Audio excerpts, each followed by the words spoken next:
De Dominique de Montréal. Lolo, bonjour. Bonjour Dominique. As-tu entendu parler de la polémique en métropole à propos de la chanson de Patrick Sébastien qui parle de pipe? Gros scandale jusqu'au sommet de l'État. Ça me semble disproportionné et stupide, qu'en penses-tu?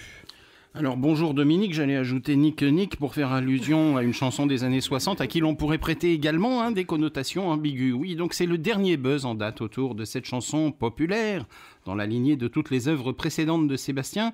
Une chanson que j'ai pas l'intention de défendre, mais c'est surtout toute l'hypocrisie que révèle cette histoire qui me fait bondir. Et le pompon, c'est donc cette dame, Laurence Rossignol, qui est secrétaire d'État à la famille, qui en fait des tonnes en criant au scandale dans une radio, allant même jusqu'à parler d'inceste et de pédophilie, démontrant ainsi un degré de bêtise vertigineux et tombant la tête la première dans le panneau de l'animateur, car Patrick Sébastien assume totalement l'ambiguïté de ses paroles, mais si Madame Rossignol avait fait attention aux paroles, elle aurait peut-être noté, avant d'aller se ridiculiser en gazouillant des bêtises dans les médias, que cette chanson parlait de George Sand, de Simenon, le père du commissaire Maigret, aussi de Sherlock Holmes, tous habitués de fumer la pipe. Ce petit objet, vous savez, qu'on remplit de tabac et qui est un must pour les fumeurs, qui vous parleront avec passion des différents tabacs comme s'ils vous parlaient de grands crus. Et les fumeurs de pipe aiment bien s'en bourrer une, de pipe, après un repas avant d'aller se coucher, ce que dit la chanson dans le refrain, une petite pipe avant d'aller dormir. Mais une ministre, ou presque ministre, ne retient que l'ambiguïté et le sens sexuel de ce mot. Sachant que des enfants pourraient entendre ça, Madame Rossignol pète les plombs et imagine les désastres dans les familles. Sébastien n'écarte d'ailleurs pas l'hypothèse de l'attaquer en diffamation pour avoir osé parler de pédophilie et d'inceste dans cette chanson. Et j'avoue que ça lui clouerait le bec à Madame Rossignol. Si des enfants s'interrogent sur cette chanson, autant leur parler des références littéraires présentes dans les couplets. Ils ne sont pas censés saisir le double sens, pas jusqu'à un certain âge en tout cas. Faites lire un Maigret à vos gamins ou une enquête de Sherlock Holmes. Et moi, c'est un chat que j'ai dans la gorge.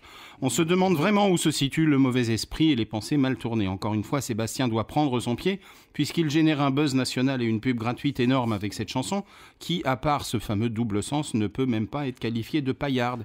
Et quand bien même la chanson grivoise est une longue tradition séculaire gauloise et française, et sans remonter des siècles en arrière, rappelons-nous presque au hasard de 3 exemples.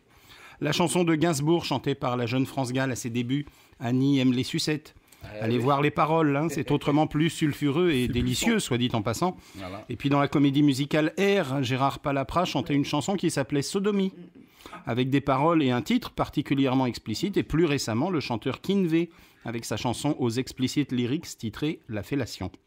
Alors, c'est quoi cette façon d'être choqué pour tout et n'importe quoi? C'est ce que ce serait encore les effets des théories réactionnaires et rétrogrades des anti-mariages pour tous, qui défendent bec et ongle les valeurs familiales, alors que la société ultra-médiatisée de 2015 est quand même truffée d'images et de messages beaucoup plus choquants en termes de violence et de pornographie à la portée des plus jeunes. Qu'une secrétaire d'État à la famille n'en soit pas consciente, c'est grave, mais ce n'est pas le seul souci de ce gouvernement. Encore une fois, je ne suis pas fan de Patrick Sébastien, mais il se trouve que depuis mai 2013, il est le parrain de l'association Enfance et Partage, qui lutte contre la maltraitance sur les enfants. Et Madame Rossignol est particulièrement malvenue de s'en prendre à lui, alors que l'animateur télé voudrait que la maltraitance infantile devienne une cause nationale. Le seul tort de sa chanson, et il le reconnaît lui-même, c'est de faire en quelque sorte l'apologie du tabac. Parce que sinon, c'est vrai que c'est bien agréable une petite pipe avant d'aller dormir.